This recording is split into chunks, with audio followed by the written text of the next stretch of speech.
everyone, welcome to my channel Bios Logos. So yesterday in my previous video we discussed about journal characteristics of phylum Porifera. Now today let's continue the topic with this diagram. But before starting, please do like, share and subscribe my channel. Thank you. Now as you can clearly see here, a well-labeled diagram of Sycon gelatinosum following the phylum Porifera. Sycon gelatinosum has a fine vase-shaped body. Sycon gelatinosum or sponges are generally marine in nature. Due to sponginess, they are always attached from the base to the substratum, like rocks, glass, coral or on mollusk shells. Now look here, this structure is called osculum. It is a mouth-like aperture in a sponge through which water is expelled out. This is an excretory structure in a living sponge. Here, osculum is supported by funnel-shaped collar.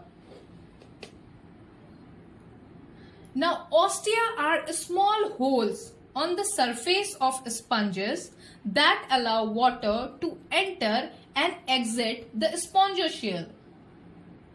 Now here, a portion is cut or excised to show the inner organization of a sponge.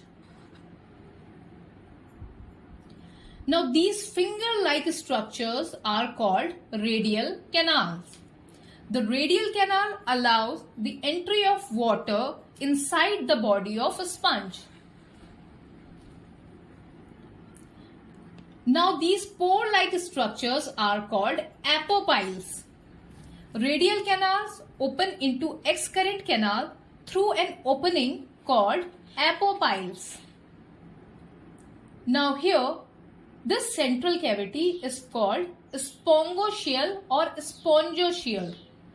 It is also called paragaster or paragastric cavity, and it is the large central cavity of sponges. Now here, these tiny spikes-like structures are called spicules. As we read earlier that sponges consist of tiny calcareous or siliceous spicules.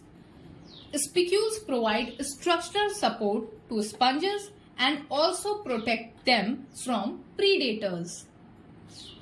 So, this is all about phylum Porifera.